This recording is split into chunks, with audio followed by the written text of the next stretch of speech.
Tes tes. Halo bre, jumpa lagi di Wong Kampung Channel. Sebelum kita bahas film, terima kasih untuk kalian semua yang sudah mendukung channel ini.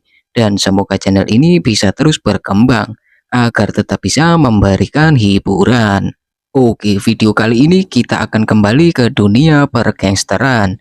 Namun menariknya dalam film ini, bos gangster harus berhadapan dengan orang misterius yang brutal atau yang biasa disebut psikopat. Akibat serangan psikopat itu juga, sang bos gangster harus kehilangan kepercayaan dari para investornya karena dianggap kehormatannya telah hilang. Di balik itu semua, ada anggota kepolisian yang juga sedang memburu orang misterius itu.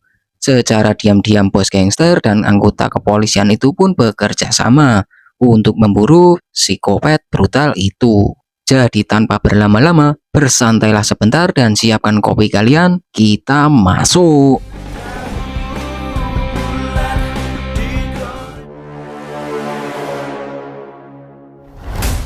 Film dibuka dengan memperlihatkan suasana malam di salah satu kota di Korea, di mana malam itu terlihat seseorang yang dengan sengaja menabrakkan mobilnya pada pengendara lainnya. Lantas pengendara mobil itu pun sama-sama turun untuk mengecek kondisi mobil mereka. Sedangkan pengendara yang ditabrak dari belakang terlihat sedang memfoto kondisi mobilnya sebagai bukti. Dia juga berniat memproses kejadian itu ke jalur hukum. Namun tanpa diduga, pengendara yang sengaja menabrakkan mobilnya melakukan tindakan yang sangat di luar nurul.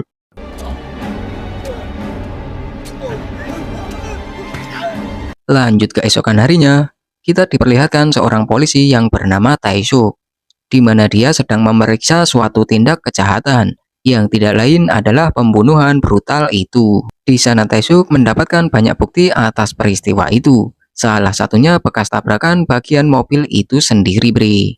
Setelah itu dia membawa semua bukti-bukti itu dan melakukan pembahasan bersama atasan dan jajarannya. Taesuk juga menyimpulkan bahwa pelaku pembunuhan itu dilakukan oleh orang yang tidak punya belas kasihan. Dia juga berkata mungkin pembunuh itu seorang psikopat. Bahkan mungkin orang misterius itu adalah pelaku di balik beberapa kasus sebelumnya, bre. Karena ditemukan kesamaan bukti di setiap kasusnya. Tapi di sana sang atasan tidak percaya dengan perkataan Taesuk. Sang atasan justru berkata jika Taesuk mengarang cerita. Dan parahnya lagi, Taesuk juga dibilang cari muka agar bisa naik jabatan, bre. Lah. Terlepas dari hal itu, di sisi lain kita diperlihatkan dua bos gangster terbesar di Korea, di mana mereka sedang bernegosiasi atas pembagian wilayah kekuasaan. Namun di sana diketahui Sang-do mengklaim wilayah yang lebih dibandingkan Dong-su. Sontak asisten Dong-su yang tidak terima dengan hal itu pun mulai protes. Tapi di sana Dong-su mencoba menertibkan asistennya.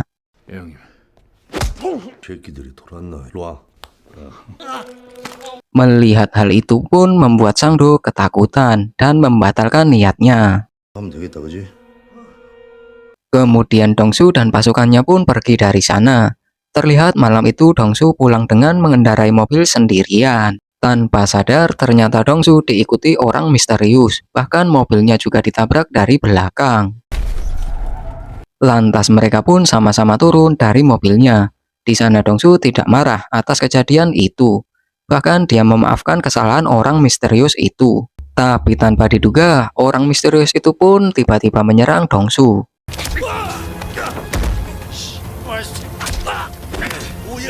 Di sana Dong-su sempat melakukan perlawanan. Namun karena dia mendapat banyak tusukan, akhirnya Dong-su tergeletak. Sedangkan orang misterius itu pun berhasil kabur.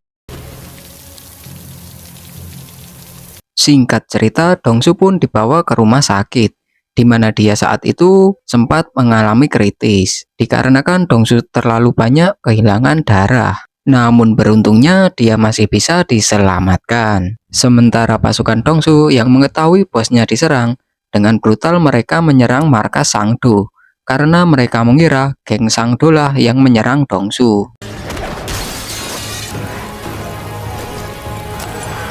Beberapa hari kemudian terlihat Dong-su berhasil melewati masa kritisnya.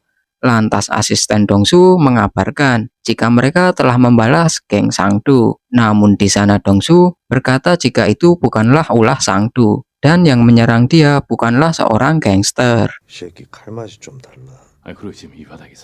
Lanjut setelahnya, terlihat Taesuk juga menjenguk Dongsu. Taesuk yakin bahwa yang menyerang Dongsu adalah buruannya. Jadi Taesuk meminta keterangan mengenai kejadian itu. Namun di sana Dongsu menolak permintaan Taesuk. Lantas Taesuk pun pergi. Di sisi lain, Taesuk tidak pulang begitu saja. Dia yang masih penasaran, lantas mengecek mobil Dongsu yang dipakai saat kejadian. Dan benar saja, Taesuk mendapati bukti yang valid, di mana ada kerusakan bagian belakang mobilnya. Sementara kita beralih pada Dongsu, di mana malam itu dia mendapati Sangdo yang menjenguknya. Tapi di sana Sangdo bukannya bersimpati, dia malah berkata jika Dongsu lebih baik mati saja, karena nama besarnya telah jatuh atas kejadian itu. Di sana Sangdo juga meminta setengah wilayah kekuasaan untuknya. Tak hanya itu, Dongsu juga diminta untuk ganti rugi atas ulah pasukannya yang telah menyerang markasnya. Lantas Dongsu yang kesal pun mencoba tenang. Dia berkata akan mengganti semuanya, walaupun dalam hatinya sangat kesal sekali.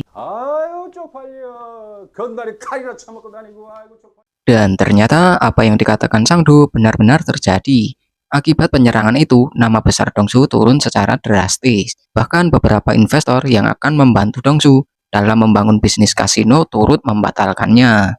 Dongsu yang sudah membaik juga merasakan hal itu, tapi dia tetap mencoba untuk tenang. Sementara kita kembali pada orang misterius yang masih saja melakukan kebiasaannya, mencari korban untuk dieksekusi. Namun kali ini dia mencuri truk, di mana sang pemilik truk merupakan seorang ayah yang akan memberikan kejutan di hari ulang tahun anaknya. Sementara di sisi lain terlihat Dongsu menyuruh pelukis untuk melukis sketsa wajah orang misterius itu.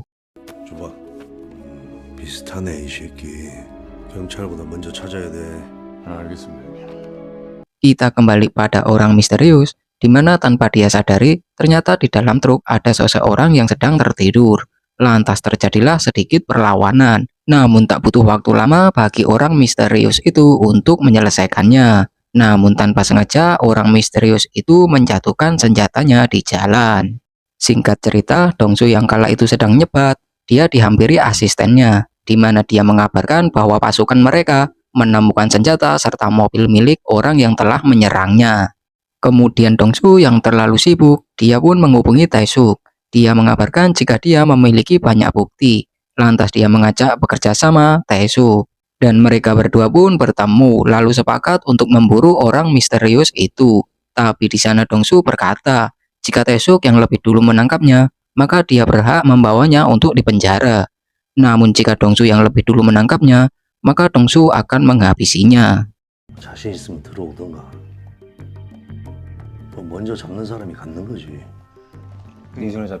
Taesuk yang dari awal mengharapkan bantuan itu pun tidak menyia-nyiakan kesempatan itu. Dia langsung membuat tim khusus secara tersembunyi dan memanfaatkan fasilitas dan barang bukti yang diberikan Dongsu. Taesuk pun bergegas menjalankan misinya. Namun Dongsu ternyata menyembunyikan senjata orang misterius itu. Kini dia menyuruh asistennya dan berencana membunuh Sangdo dengan senjata itu, bre.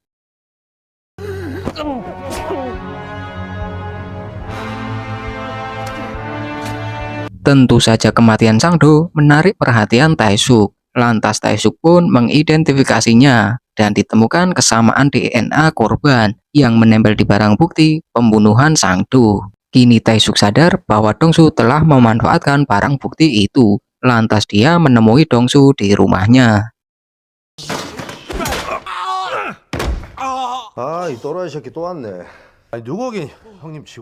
Namun karena Dongsu terlalu kuat bagi Taesuk, dia pun dengan mudah dikalahkan. Di sana Dongsu juga berkata, jika apa yang dia lakukan itu merupakan cara untuk menarik perhatian publik, bahwa orang misterius itu adalah pembunuh brutal yang selama ini dicari. Dan benar saja, esok harinya semua media mengeluarkan berita itu, sekaligus menetapkan jika kasus ini adalah pembunuhan berantai yang selama ini belum terpecahkan. Namun sayangnya, ternyata tim Taesuk tidak dilibatkan dalam kasus ini. Walaupun kasus ini berada dalam wilayah tim Taesuk, karena dianggap tim Taesuk tidak bisa diandalkan. Sementara di sisi lain, kita diperlihatkan Dongsu dengan wajahnya yang tenang. Dia datang untuk bertaksiah atas kematian Sang Du. Hal itu dia lakukan untuk mencari perhatian publik, sekaligus untuk memperbaiki nama besarnya, Bre. Adegan beralih pada orang misterius yang tanpa sengaja melihat berita kematian Sang Du, karena di sana terdapat senjatanya dalam pembunuhan itu. Lantas dia yang tidak terima karena memang bukan dia yang melakukannya. Tanpa berlama-lama, dia juga datang bertaksiah. Dengan secari kertas, dia memberikan pesan pada asisten Sang Du bahwa ada pihak lain yang menggunakan senjatanya untuk membunuh bos mereka. Singkat cerita, beberapa hari melakukan identifikasi di mobil orang misterius itu. Akhirnya Dongsu dan Taesuk menemukan bukti yang valid, di mana mereka menemukan bercak darah di sarung kemudi mobil itu. Namun saat mereka akan mengambilnya, tiba-tiba saja terdengar kegaduhan di sana. Dan ternyata itu adalah ulah pasukan Sang Du, di mana mereka telah percaya pada pesan orang misterius tempo lalu, Bre.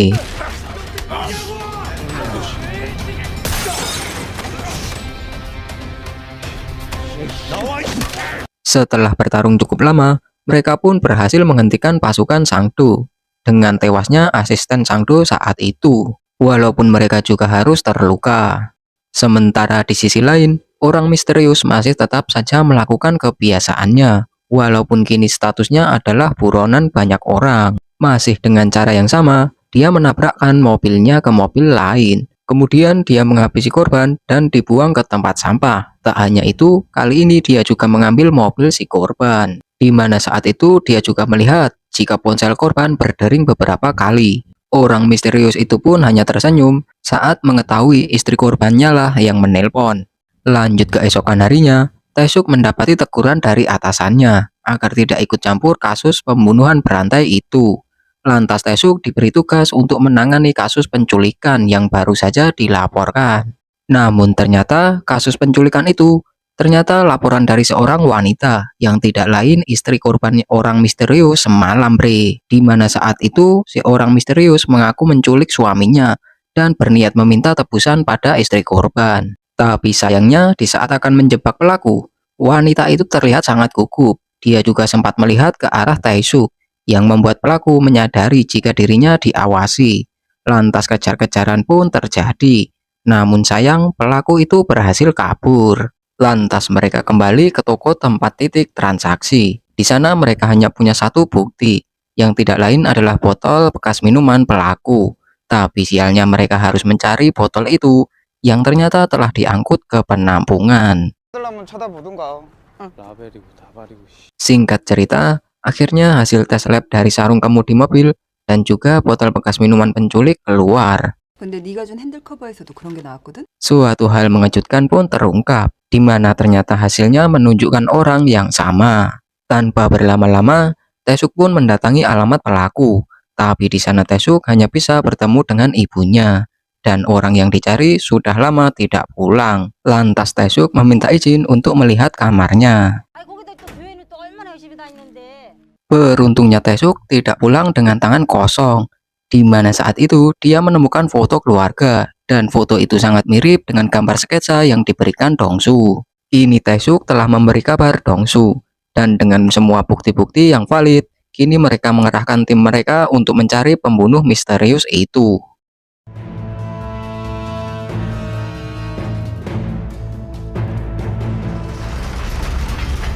Hari demi hari mereka melakukan pencarian, bahkan di banyak tempat mereka mencari, mulai dari toko, hotel, tempat karaoke, tempat kasino, dan tempat pijat sekalipun. Namun mereka belum juga mendapatkan yang mereka cari. Hingga saat tiba turun hujan, terlihat Dongsu yang sedang menunggu Taesuk. Tak lama datanglah siswi sekolah yang kehujanan saat menunggu bus. Lantas Dongsu yang bijaksana, baik hati dan tidak sombong pun meminjamkan payungnya pada siswi tersebut. Sementara tak lama dari itu, datanglah Taesuk. Di sana Taesuk juga menegur siswi itu agar tidak menerima pemberian orang yang tidak dikenal.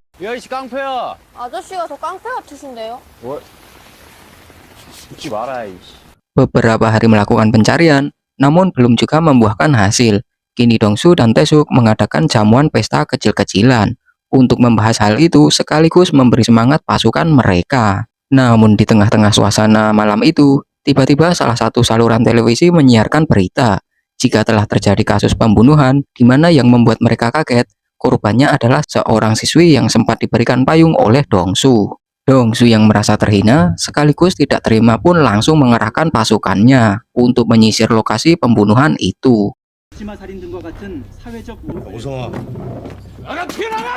Namun kali ini berbeda.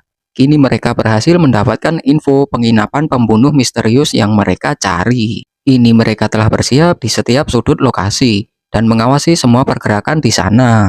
Hingga akhirnya orang yang mereka tunggu pun tiba. Namun belum juga sempat turun. Pembunuh misterius yang menyadari ancaman pun menginjak gas mobilnya.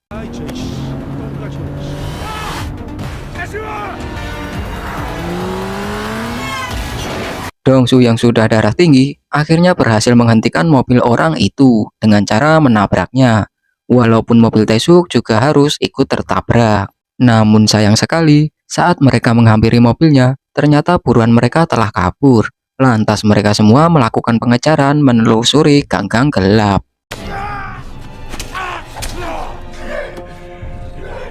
Dan kali ini asisten Dongsu lah yang menjadi korban. Lantas Dongsu yang mendengar teriakan itu pun langsung menuju ke lokasi. Namun sayang, dia menemukan asistennya sudah tak berdaya. Beruntungnya Dongsu masih sempat diberi info ke arah mana buruan mereka kabur. Tanpa berlama-lama, Dongsu pun mencarinya, sembari mengikuti tetesan darah dari senjata si pembunuh itu. Kini Dongsu mengikuti tetesan darah itu hingga masuk ke tempat karaoke. Di sana Dongsu mengecek satu persatu ruangan. Tapi sayangnya dia tidak menemukannya juga. Hingga tersisalah satu ruangan yang ada di sana. Perlahan Dongsu pun mendekati ruangan itu. Lalu Dongsu mengeluarkan tendangan mautnya. Dan kini si pembunuh misterius itu bonyok di tangan Dongsu. Tapi Dongsu tidak langsung menghabisinya. Dongsu pun membawanya ke salah satu gudang kosong miliknya. Dia berniat menyiksa si pembunuh itu dan akan menghabisinya secara perlahan, bre. Tapi anehnya, terlihat di sana pembunuh itu yang tertawa. Dongsu yang melihat itu pun semakin dibuat darah tinggi. Lantas Dongsu mengambil pisau pemotong daging, sembari berkata akan memotong-motong orang itu. Dan benar saja, belum sempat Dongsu membacoknya. Ternyata Taesuk datang di sana dan ingin merebut pembunuh itu dari tangan Dongsu. Secara tidak langsung, Taesuk telah melanggar kesepakatannya dengan Dongsu. Kemudian Taesuk membawa pembunuh itu ke kantor polisi, bre, untuk diadili sesuai hukum yang berlaku. Oke, lanjut. Keesokan harinya pun terlihat para wartawan dari berbagai media berdatangan untuk mencari bahan berita terbaru dan terbaru. Sementara di dalam kantor, Taesuk sedang menginterogasi pembunuh itu. Namun sialnya, ternyata pembunuh itu pandai berargumentasi. Taesuk juga sempat bingung karena bukti yang dia punya tidaklah cukup. Taesuk juga tidak mungkin bisa memberikan barang bukti yang lama karena sama saja dia mengakhiri karirnya jika ketahuan bekerja sama dengan gangster. Di sana Taesuk justru dibuat emosi saat pembunuh itu menghinanya karena tidak mempunyai bukti yang valid untuk menghukumnya. Hingga tibalah di hari persidangan. Di sana pembunuh itu selalu beralasan, ditambah dengan kurangnya bukti yang valid, sehingga pembunuh itu sempat divonis tidak bersalah dan akan dibebaskan, bre. Namun tanpa disangka, ternyata Dongsu hadir dalam persidangan itu yang membuat semua orang terkejut. Kini Dongsu menjadi saksi hidup sekaligus harapan terakhir, di mana sehari sebelum persidangan, ternyata Taesuk menemui Dongsu untuk meminta bantuan. Dongsu yang sangat kecewa pada Taesuk pun sempat menghajarnya, tapi pada akhirnya Dongsu bersedia membantunya dengan satu syarat. Oke, lanjut. Di sana Dongsu memberikan kesaksian jika dia adalah salah satu korban yang selamat. Dongsu juga menunjukkan sketsa wajah pelaku yang menyerangnya. Namun sayangnya, lagi-lagi bukti itu dianggap tidaklah cukup, hingga Dongsu pun Kemudian Dongsu dengan jelas menceritakan kejadian saat dia diserang. Tak hanya itu, Dongsu juga menjelaskan jika orang yang menyerangnya juga mempunyai luka atas perlawanan Dongsu. 손도 한번 확인해 보세요. 흉터가 많을 겁니다. Hingga akhirnya dengan pengakuan dan bukti itu, kini pembunuh itu dinyatakan bersalah dan dijatuhi hukuman mati. Sementara sehari setelahnya, kita diperlihatkan rombongan mobil polisi yang mengawal tahanan baru. Dan ternyata itu tidak lain adalah Dongsu. Terlihat juga semua napi di sana sangat hormat kepadanya. Dan ternyata itu adalah syarat yang diminta Dongsu pada Tae-suk tempo lalu, di mana Dongsu berniat akan membuat hari-hari si pembunuh itu menjadi buruk. Dan film pun selesai. 사내 셋이 목숨 걸고 게임을 했는데 Jadi seperti itulah alur film yang berjudul The Gangster, The Cop, The Devil. Menurut kalian gimana untuk film ini, Bre? Keren? Keren sekali atau keren banget? Silahkan tulis di kolom komentar. Sekian, terima kasih. Sampai jumpa di video selanjutnya.